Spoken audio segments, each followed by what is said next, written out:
The smell of burnt coffee always hit first in that break room. It wasn't bad, just stale, like the scent of a deadline that passed 2 days ago, but no one had the heart to throw out. That morning, it was stronger than usual. The pot hissed as it reheated itself for the fourth time, and the overhead light buzzed, flickering in that way that made everything feel more personal than it should. I was leaning against the counter, waiting for the microwave to finish warming my leftover stir-fry, when my supervisor, Darren, walked in holding a folder I recognized too well. He didn't look at me at first, just poured himself coffee into his chipped #1 dad mug, the one his kids gave him back when he still talked about them. Then he said, almost casually, "You'll want to skip the all hands tomorrow. Nothing new in your department." I remember blinking at him, thinking I'd misheard. The all hands meant the quarterly report presentation, the one I'd been working on for 6 weeks straight, staying late every night until the janitor started giving me sympathetic looks. "Wait," I said, careful not to sound defensive. "You mean the finance segment?" He turned, finally met my eyes and smiled. That corporate, thin-lipped version of a smile that could mean anything. "Yeah, I already folded it into my slide deck. Figured it'd be easier if I handled it, streamlined." The microwave beeped behind me, a tiny, stupid sound that made my chest clench. For context, I'm an analyst at a mid-sized logistics company in Chicago. We handle supply chain solutions for everything from furniture to food distribution. Glamorous, I know. I'd been there 4 years, started out as a junior number pusher, the kind of guy who corrected typos in expense reports and recalculated profit margins until the spreadsheet cells blurred into static. Over time, I'd gotten good at seeing patterns, the story behind the numbers. That's why this quarter mattered. I'd identified inefficiencies in 2 of our biggest contracts, things that could save the company close to $2.3 million annually. I'd cross-checked every line item, built visuals, and even prepped receipts for the presentation.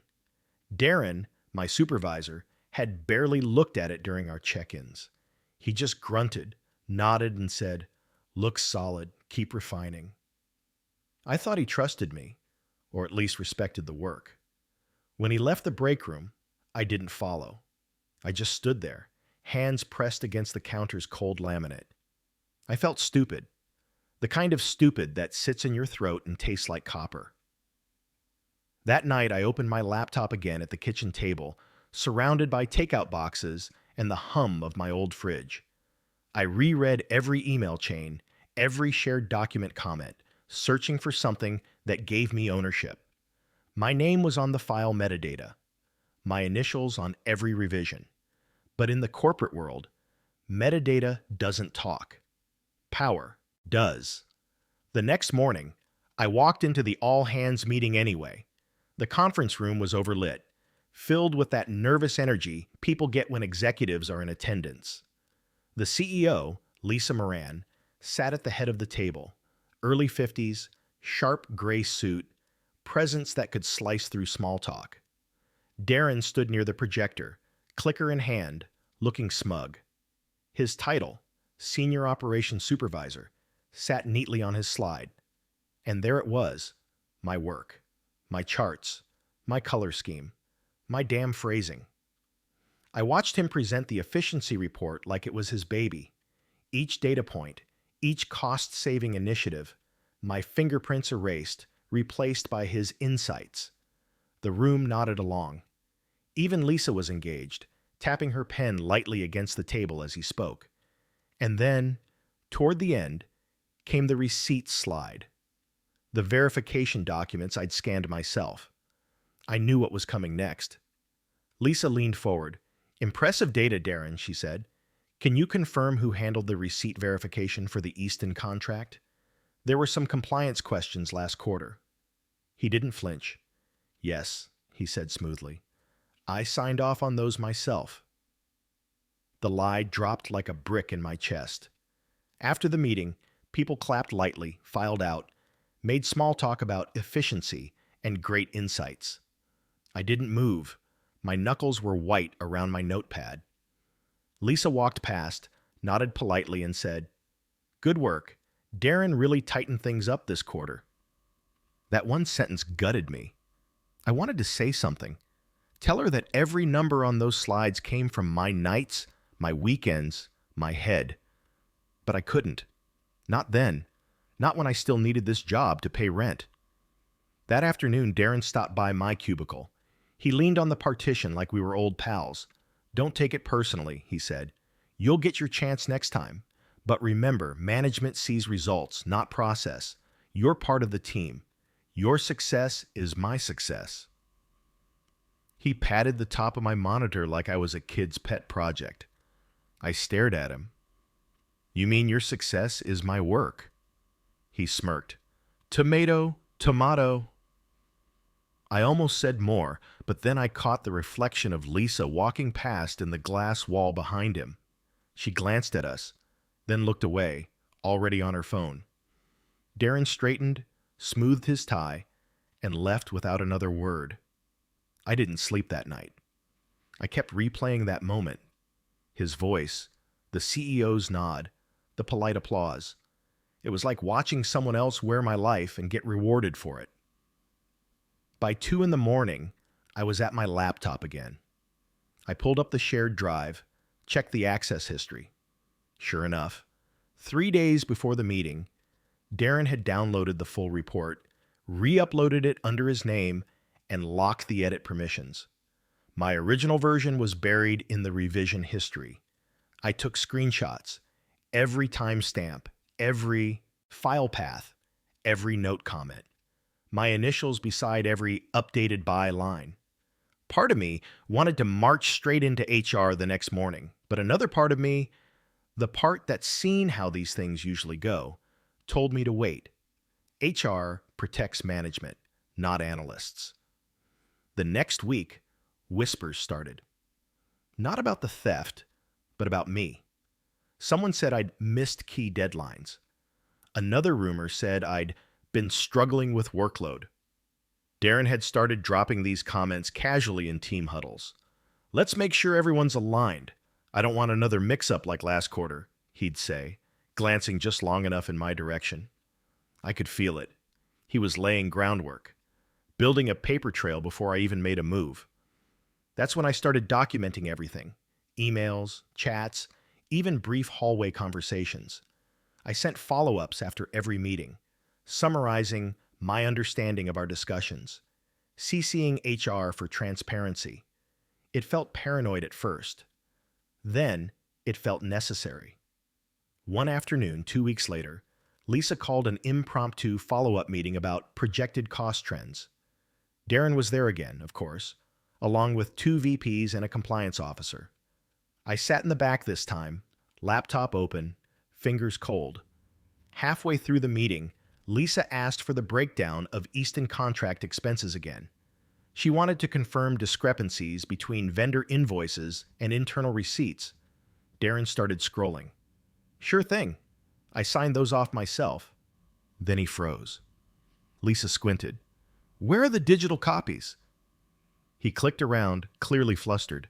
"They should be in the main folder. I must have moved them." She turned to the compliance officer. "We'll need to verify signatures. Can you pull the originals?" The officer nodded, typing something into his tablet. I already knew what he'd find. The receipts were scanned by me, my signature, my initials, my verification stamp from the internal system. Lisa's brow furrowed. "Thomas, didn't you handle the data cleanup for this quarter?" Every head turned toward me. I felt my pulse in my teeth. "Yes," I said. "I also logged the receipt verifications. They're under my employee ID." Darren's jaw flexed. "He just assisted with formatting," he said quickly. "I finalized them." Lisa looked at him, then at me. Interesting, because the system log shows Thomas as the primary verifier. You sure you want to claim those signatures, Darren? The silence that followed wasn't cinematic. It was cold, bureaucratic, and real. Darren stammered. "There must be some confusion. Maybe he used my login." "I didn't," I said quietly. "You downloaded my files and re-uploaded them. Check the metadata timestamps. It's all there. Lisa didn't say anything for a few seconds. Then she nodded to the compliance officer. Pull everything. We'll review this offline. After the meeting, Darren didn't look at me. Not once. But by the next morning, I was called into HR. They wanted clarification. The rep smiled too much, asked too few meaningful questions. You understand how misunderstandings can occur when files are shared, she said. We just want to make sure you're not feeling resentful. Resentful. That word hung there like a test. I realized then they weren't looking for truth. They were looking for containment. So I nodded. I just want things documented correctly, I said. And I walked out, leaving a printed packet of my screenshots and emails on the HR director's desk. For a few days, nothing happened.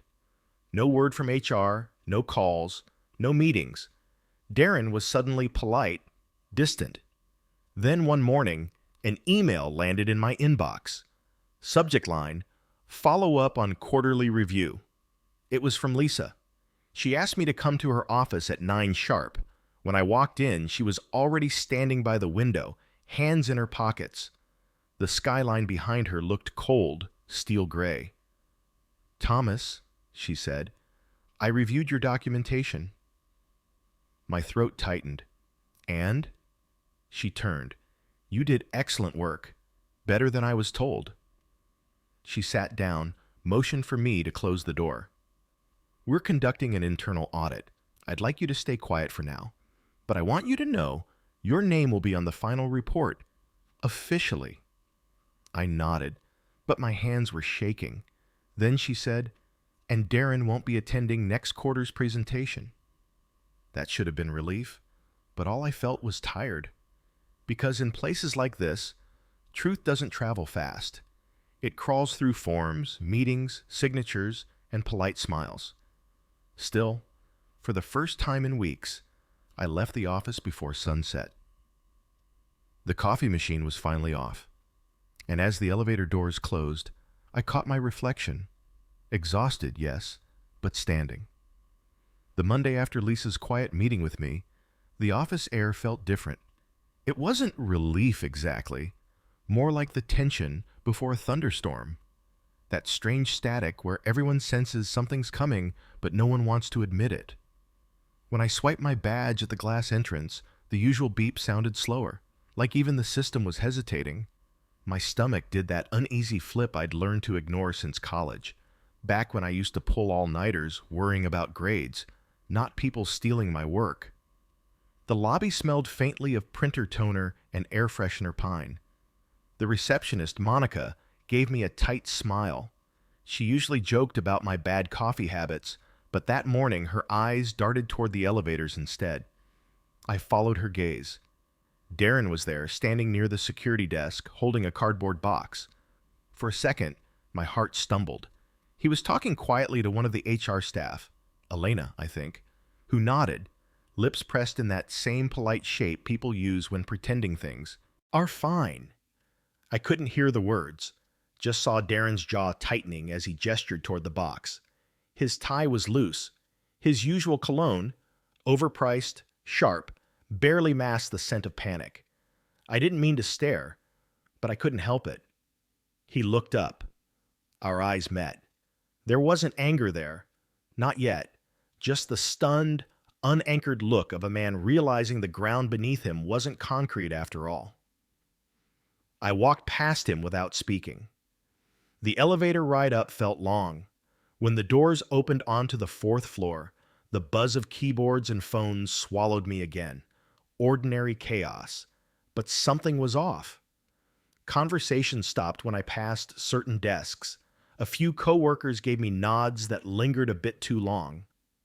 By the time I sat down, a new email had already landed in my inbox. Interim team reassignment, effective immediately. Darren's department leadership had been temporarily suspended pending review. And under the interim contact line, my name sat alone. For a few seconds, I just stared at it. My pulse kicked up. Not pride, not even shock. just disbelief. Then the first congratulations message popped up in chat, then another, then a third. Looks like you're moving up, man. About time they noticed who does the real work. Each ping made my skin crawl a little more, because I knew what came with it. The whisper that I'd been the one who took Darren down. And the truth? I didn't know if I hadn't. By lunch, word had spread across 3 departments. People stopped by my cubicle under fake pretexts, asking about budget templates, compliance updates, whatever.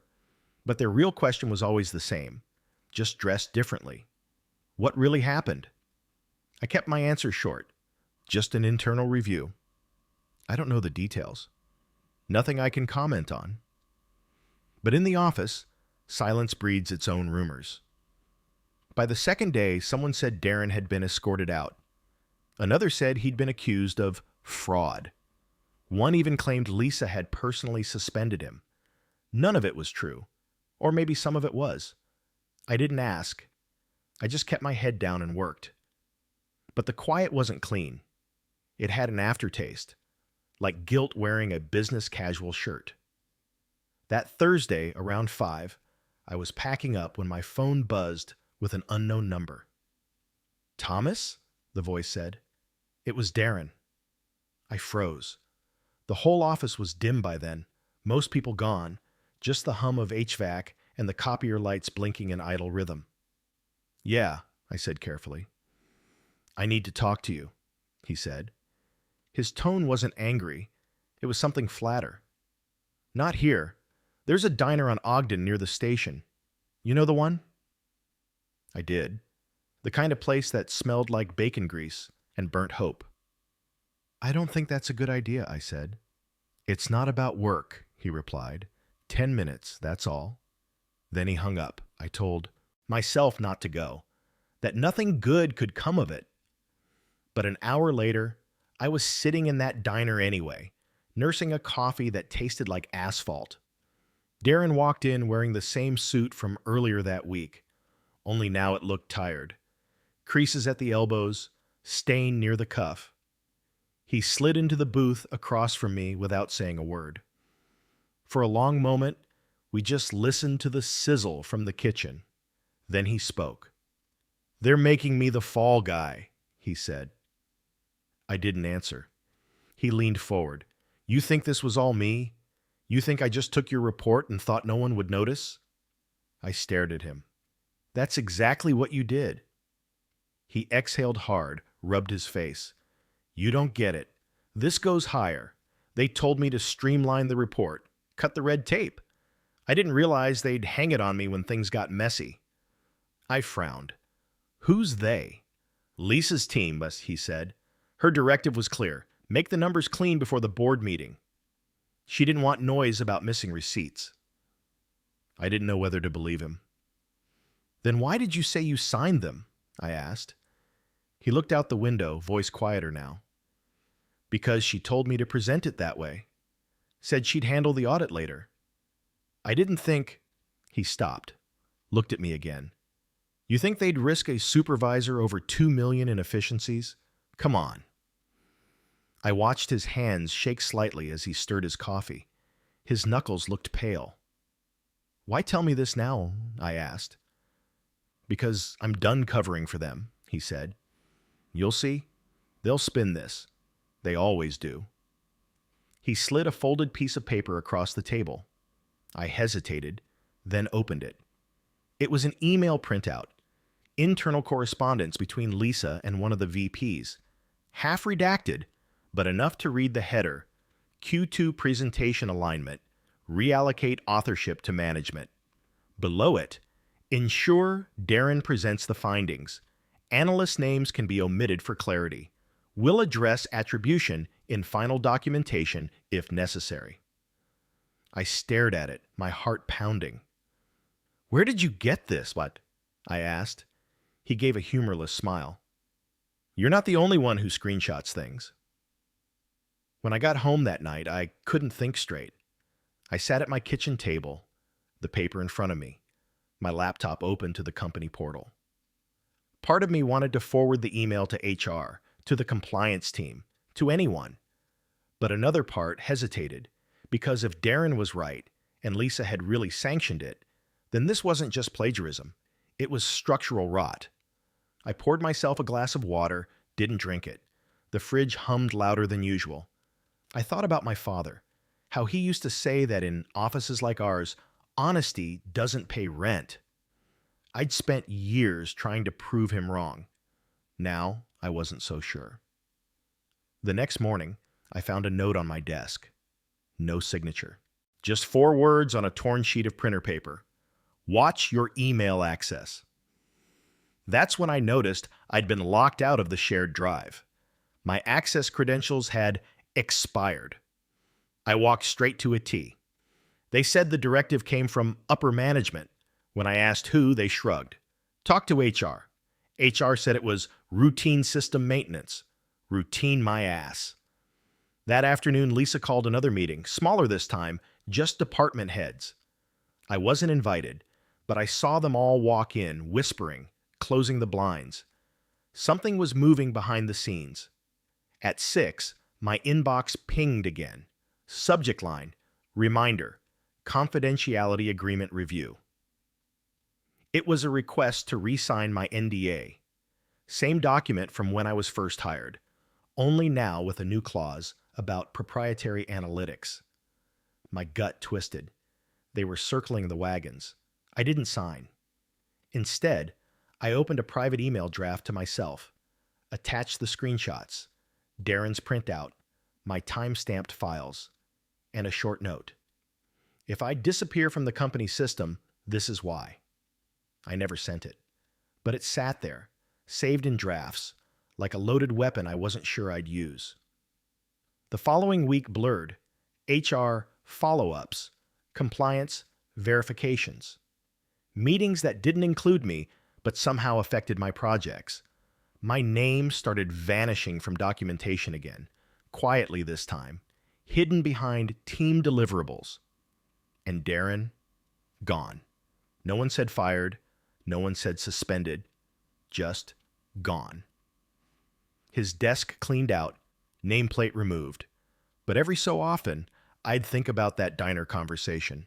His hollow voice, the email he gave me, and the way he'd said, "They'll spin this." 2 Fridays later, the audit results were released internally. A short, sterile memo.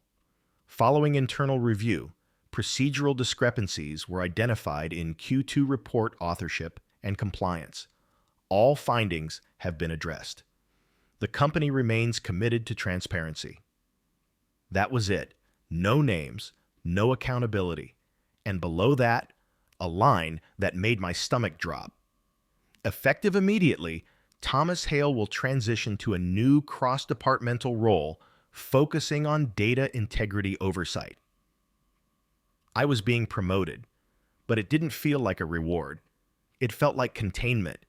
My new desk was on the 12th floor. Different view, same city. I could see the river, the trains crossing like veins through downtown. But inside, I couldn't shake the feeling that I'd stepped into a room I wasn't supposed to see. The first week in the new role, Lisa stopped by once. She congratulated me, called me a key asset. Her tone was professional, friendly, but her eyes stayed on the skyline behind me. "You've earned this," she said. "Just keep things running smoothly." Then she paused. "And remember, discretion is part of leadership." She smiled, walked out, and I realized what she really meant. Stay quiet. That night, I opened Darren's printout again. Read it slowly, tracing the faded ink where the email thread ended abruptly, halfway through a line that read, "Final attributions TBD after..." After what? The paper crinkled in my hand. I stared out the window, the city lights flickering below. Somewhere between exhaustion and anger, a new thought took root. Maybe I couldn't change the system from inside, but I could show it the one thing it hated most: documentation, real, traceable, verifiable truth. And maybe, just maybe, It was time to stop waiting for someone else to sign the receipts. It's strange how silence in an office doesn't sound like peace. It sounds like surveillance. After Lisa's visit and that line about discretion, the 12th floor felt less like a promotion and more like quarantine. My new office had frosted glass panels, a view of the river, and a lock that clicked louder than it should. I had an assistant now, Carrie, who'd been transferred from HR to help with compliance documentation. She was polite but cautious, the kind of person who never made eye contact for more than 2 seconds. On paper, my title was Data Integrity Specialist, but in reality, I was a cleaner. My job was to comb through internal financial reports, flag irregularities, and prepare summaries for upper management. Only, here's the twist, I was reviewing other analysts' work, not managers. I was no longer part of the team. I was over them. And it didn't take long before I realized why they put me here. Because if anything went wrong again, I'd be the name attached to the integrity reports, the buffer between the truth and whoever decided to bury it. On my 3rd week in the role, I got a confidential email from the CFO's office. Not Lisa, but someone under her. Urgent. Review of vendor expense batches, Q3, Q4. Attached was a zip file labeled eastonfinalreview.zip. The same Easton account Darren and I had fought over. My hands went cold. I opened it. Inside were PDFs of vendor receipts, purchase orders, and internal ledger reconciliations. All clean, too clean. Numbers rounded too neatly. Approval timestamps identical across different vendors. Signatures perfectly aligned. No human error, no variance. Anyone who's worked in accounting knows perfection means fabrication. And buried near the bottom of the folder was something else. A scanned summary sheet with Darren's old digital signature. Only now, it carried a watermark that read, "Prepared by Thomas Hale, Data Integrity Oversight." Except I hadn't prepared it. I hadn't even seen it before that morning. For the next hour, I combed through metadata, cross-referencing timestamps. The file had been created on a Saturday. The office closed. My account inactive. Someone had used my credentials remotely. I checked the system logs. The access came from a VPN under a generic admin, alias. Whoever did it knew how to bury footprints. That's when I realized Lisa's warning, discretion is part of leadership, wasn't a compliment. It was a reminder that I'd been placed exactly where they could control the narrative. If I said nothing, I'd be complicit. If I said something, they'd have a digital trail tying me to falsified reports. Either way, I was their insurance policy. I didn't go to HR this time. I'd learned my lesson. HR was a buffer too. Instead, I printed one copy of the altered sheet, folded it carefully, and slid it into my desk drawer under a folder labeled Lunch Reimbursements Q1. No one checks those. Then I took out my phone, opened a new encrypted note, and wrote 3 lines. Unauthorized edit under my name, Easton Batch, possible internal forgery, trace IP. I didn't save it to the cloud, just local storage. Because by now, I knew how easy maintenance could delete entire histories. That night, I met my friend Evan for a drink. He worked IT at another logistics firm. We'd gone to grad school together. He was the type who knew how to rebuild an audit trail blindfolded. When I told him the story, he just stared at me, beer halfway to his lips. "Dude," he said finally, "you realize what this looks like? They're using you as the compliance patsy." "I know." "Then you need to ghost your own data, log your real work somewhere off the network." "Like where?" He smirked. "Offline drive, manual logs, old school. They can wipe servers, but they can't erase paper."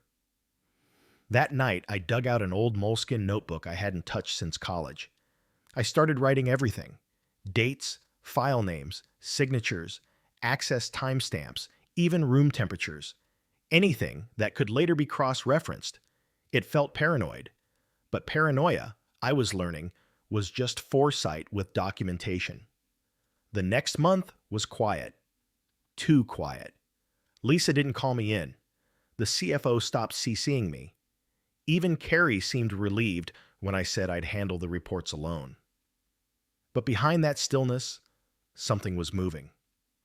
I could sense it in the way it started requesting random password resets, in the sudden reminder about proper chain of command.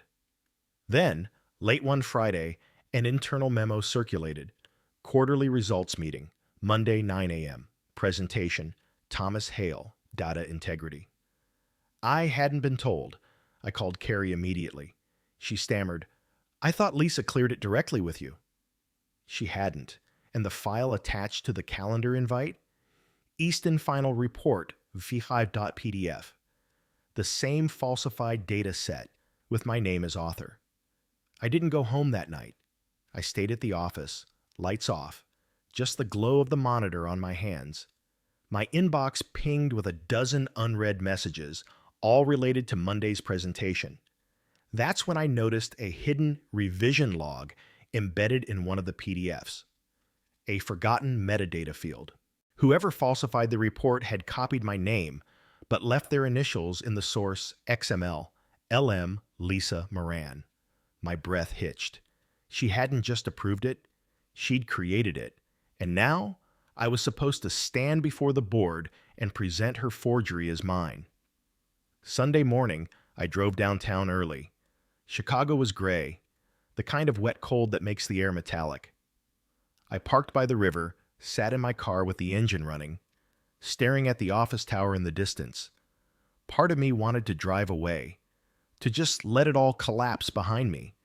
But then I remembered Darren's hollow voice in that diner. They'll spin this. Not this time. Monday, 8:58. The boardroom smelled like polished wood and nerves. The projector hummed softly. Lisa sat at the head of the table, poised, calm, sipping her tea. I walked in carrying a different folder, not the one IT uploaded, my own. The executive settled. The CFO smiled. "Thomas, take us through your integrity report." Lisa gave me a small nod, the kind that means say the right thing. I opened my laptop. But instead of the PDF they expected, I pulled up a blank Excel screen. "Before we start," I said evenly, "I'd like to clarify which version of the report we're discussing." A flicker passed across Lisa's face. Subtle, quick. She said, "The final version, of course. The one shared Friday." I nodded slowly. Interesting. Because that version was created from my credentials during a time I wasn't logged in. The room shifted, papers rustling, someone's pen clicking nervously. Lisa's voice stayed steady. "Are you implying a breach?" "I'm stating a fact," I said. "The metadata shows remote access from an admin account. The source XML contains the initials LM, same as yours." You could feel the oxygen thinning in that room. The CFO coughed. "Thomas, these are serious allegations." "I know," I said. "That's why I've preserved independent verification copies, with original timestamps and logs off-network. And before anyone questions authenticity," I held up a flash drive. "This contains an unaltered snapshot taken the night before the upload. Copies are already secured with outside counsel." Lisa's smile didn't crack, but her knuckles went white around her pen. The rest of the meeting was procedural chaos, whispered sidebars, compliance officers called in mid-presentation, IT scrambling to verify access logs. I didn't finish my slides. I didn't need to. When the meeting adjourned, Lisa didn't look at me. She just said quietly, "My office, now." Her office was colder than usual. She shut the door softly, then leaned against it. "That was reckless," she said. "That was honest," I replied. She exhaled, long and slow. "You think this makes you a hero? You've just painted a target on your back. There are people above me who don't care about metadata or receipts. They care about optics." I met her gaze. "Then let them care. But this time, They'll have to do it on record. Her eyes narrowed. You don't know how deep this goes. I didn't answer. After a long silence, she said, take a week off, paid, think about your next move. I'll handle the board. When I left her office, my badge access still worked. For now. That night, I backed up everything. Files, emails, calendar invites, even security logs I wasn't supposed to have. I encrypted them twice, stored copies on a hidden cloud server under a random alias. By midnight, my hands were shaking from exhaustion, but for the first time in months, not from fear. Because the truth wasn't just on my side anymore. It was archived, time-stamped, and impossible to unwrite. The next morning, my badge didn't open the door, and waiting in my inbox, accessible only from my phone, was a new email. From HR Director. Subject, Administrative Leave Pending Review. Thomas, please refrain from accessing company property until further notice. We'll be in touch regarding next steps. They were faster than I expected. But what they didn't know, not yet, was that the next steps were mine to decide. Hay called it administrative leave. I called it the quiet before the hit. By Tuesday morning, my company email was gone.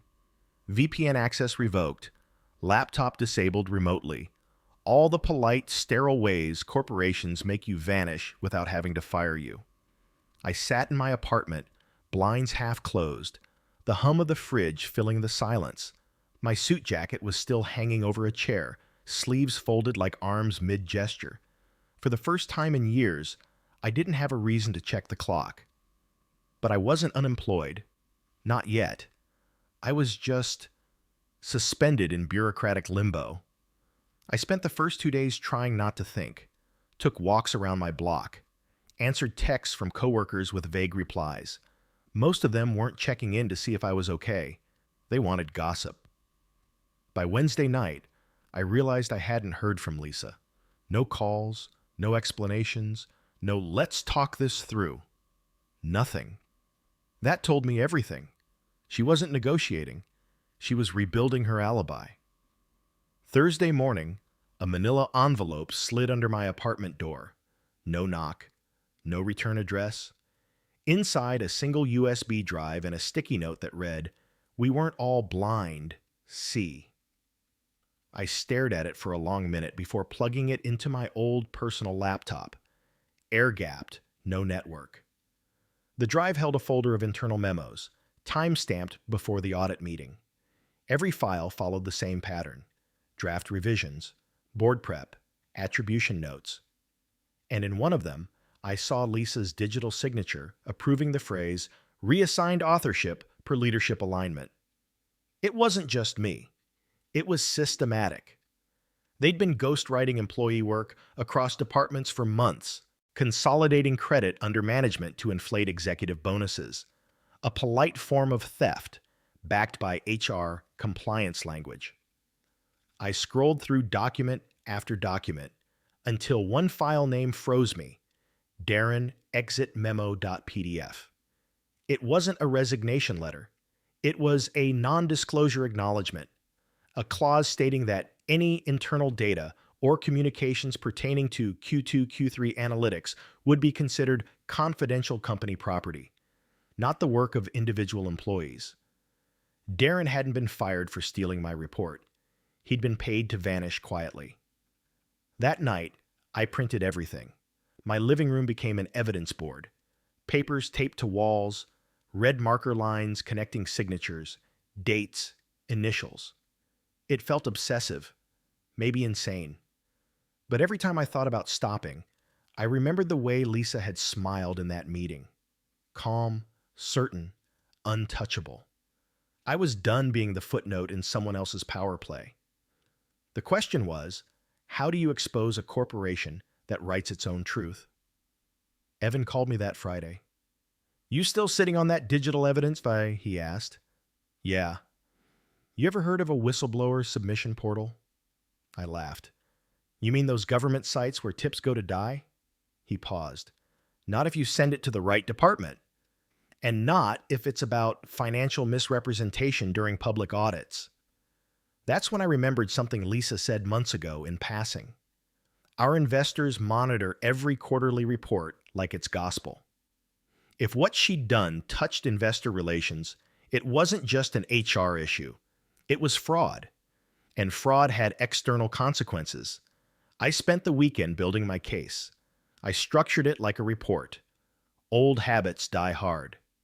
Section 1. Timeline of events, from Darren's initial presentation to my forced promotion. Section 2. Digital evidence, screenshots, timestamps, XML logs, signature trails. Section 3. Pattern of authorship reassignment, cross-referenced internal memos, including the one from the USB. Section 4. Witness corroboration, anonymized chat transcripts from coworkers who'd mentioned credit redistribution. I attached it all to a formal whistleblower complaint under the SEC's Office of the Whistleblower, filed under suspected earnings manipulation via internal data falsification. Then I encrypted a second copy for personal backup and mailed it to my brother, who lived out of state, with a note: "Hold on to this. Don't ask questions yet." Monday morning, I woke up earlier than usual. Old routine habits die hard too. Coffee, shower, quiet. By 9:30, my phone started buzzing. First it was Evan. "You seeing this?" Then another message, a link to a business news feed. Midwest Logistics under federal review for reporting irregularities.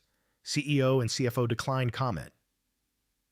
The article was vague, citing internal sources and potential compliance discrepancies. But I recognized the phrasing in the statement quoted, "Data attribution errors under review." They'd sanitized the language, but I knew what it meant.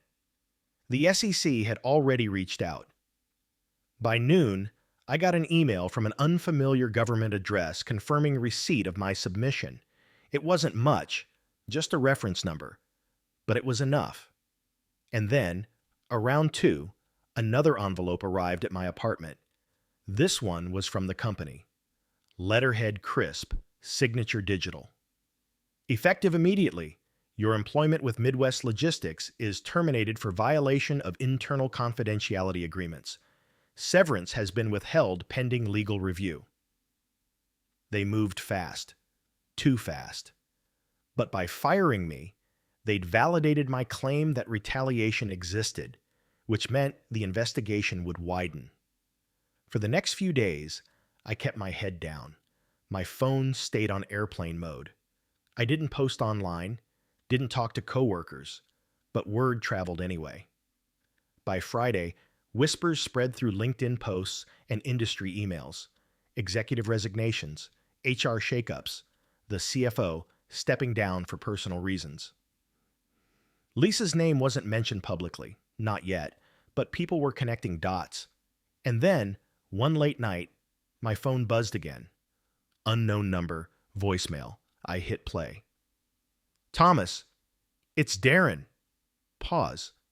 They came to me, the feds. I told them what I knew. "What you showed me was enough to trigger a full audit. Lisa's lawyering up. You might want to do the same, but listen, whatever happens, you did the right thing. I didn't. I let them buy my silence. Don't make my mistake." The message ended with background noise. Maybe traffic, maybe wind. I sat there for a long time, listening to it again and again. For the first time since this started, I felt something like relief. Not victory, just release. 2 weeks later, my name appeared. Not in headlines, but in a footnote of an official SEC filing. Information provided by an internal analyst contributed to the discovery of systemic authorship fraud within quarterly reporting documents. Anonymous, but real. The company's stock dipped 12% that day. Lisa resigned quietly for health reasons. The board released a statement praising her years of leadership. No one mentioned my name, but I didn't need them to, because somewhere in the archives of a government database, My report sat time-stamped, authenticated, and impossible to erase. Still, silence has a way of echoing. The following Monday, I got another letter.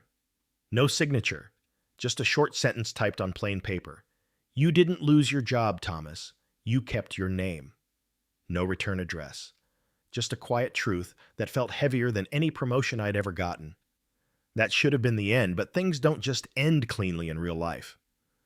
3 months later, I was freelancing for a small logistics consultancy downtown when I got a message from Carrie. She asked to meet, said it was important. We met at a coffee shop on State Street early morning, rain tapping against the windows. She looked thinner, tired, but steady. She placed an envelope on the table. Inside, a copy of another internal memo, dated after I was fired. Initiate data reintegration under Hale model. Continue attribution under executive oversight until external review concludes. They were still doing it, even after everything.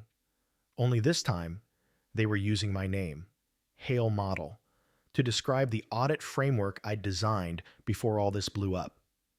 My name was now a compliance tool they could weaponize. I laughed.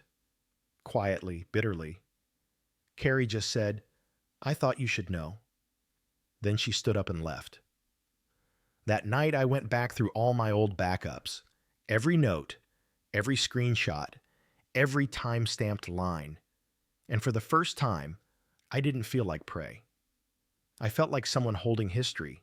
Messy, flawed, but factual. Truth doesn't always win, but it stays. And sometimes, staying is its own kind of revenge.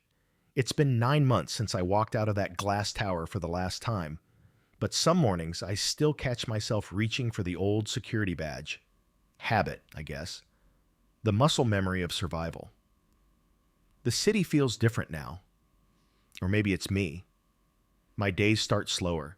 No elevator dings, no inbox ambushes, just coffee that doesn't taste like deadlines and a desk that only I can sign off on. I've been working freelance, helping small companies audit their internal controls. The irony isn't lost on me. The guy who got burned by corporate integrity now makes a living teaching others how not to do the same. But the story never really ended where the news cycle left it. Midwest Logistics went quiet for months after the investigation. Then, late one evening, a journalist reached out, a business reporter from the Tribune. He said he'd been piecing together the whistleblower case and wanted background on the culture of authorship suppression. He didn't know it was me. He'd heard fragments, an analyst who challenged executive fraud and disappeared. I stared at his email for a long time before replying, "Meet me off record." We met at a bar in the West Loop. He ordered whiskey. I stuck with coffee. His name was Julian, mid-30s, too curious for his own good. He had a folder thick with notes, printed emails, even a corporate org chart with names circled in red. He said, "The company's restructuring, but the pattern's bigger. Other firms have done the same, reattributing junior work to execs for bonuses. You cracked the first thread." I laughed low. I didn't crack anything. I just refused to be erased. He studied me for a second. That's how most cracks start. He wanted quotes, documents, a timeline. I didn't give him everything, just enough to confirm what he already suspected. But before we parted, I said something that surprised even me. "You'll find the truth, Julian. Just don't expect applause. No one claps when you tell them their heroes are thieves." He nodded like he'd already learned that lesson. 2 weeks later, his article went live. The headline wasn't flashy, but it cut deep. "Invisible Hands: How Corporate Leadership Silences the Analysts Who Keep Them Afloat." My name wasn't in it, but I didn't need it to be. Every detail was there. The falsified signatures, the doctored metadata, the Hale model compliance framework still being used post-scandal. It hit the business community like a slow earthquake. Not a collapse, just tremors spreading outward. Other whistleblowers came forward. Other companies got audited. And for the first time in a long while, I felt something close to peace. A month later, I got an email from Darren. The subject line read simply, "Coffee?" We met at that same diner, the one with bacon grease and bad lighting. He looked older, not broken, just quieter.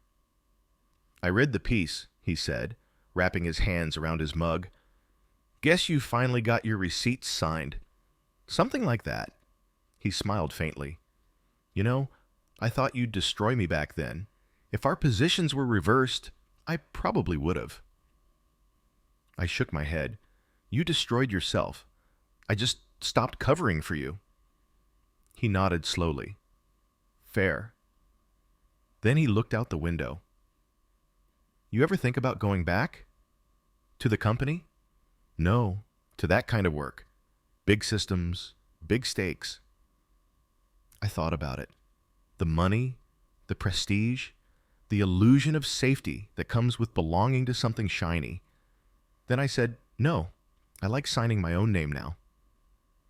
I didn't hear from him again after that, but one afternoon an envelope arrived. No return address, just my name typed neatly. Inside was a cashier's check for $5,000 and a note. "For your next report. This time, make sure it's yours."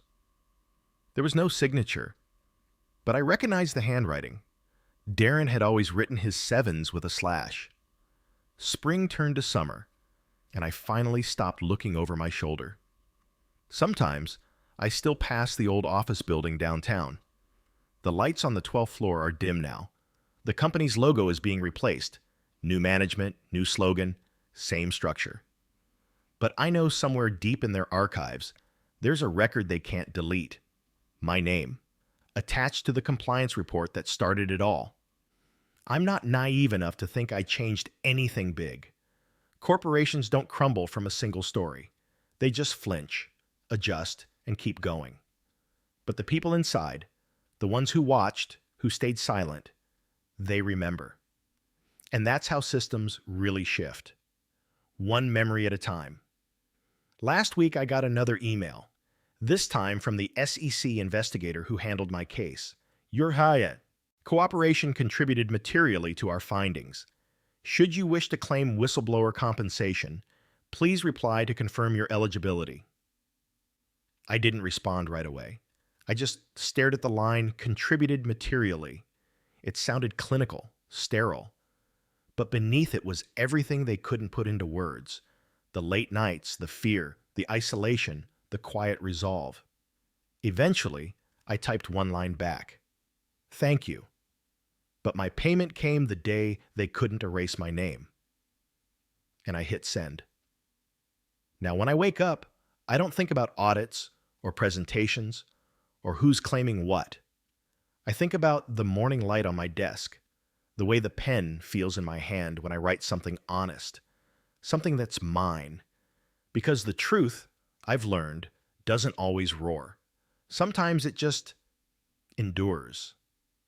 And that endurance, that quiet staying power, is the kind of justice no executive can trademark. If this story moved you, subscribe for more real-life confessions and emotional journeys like this one.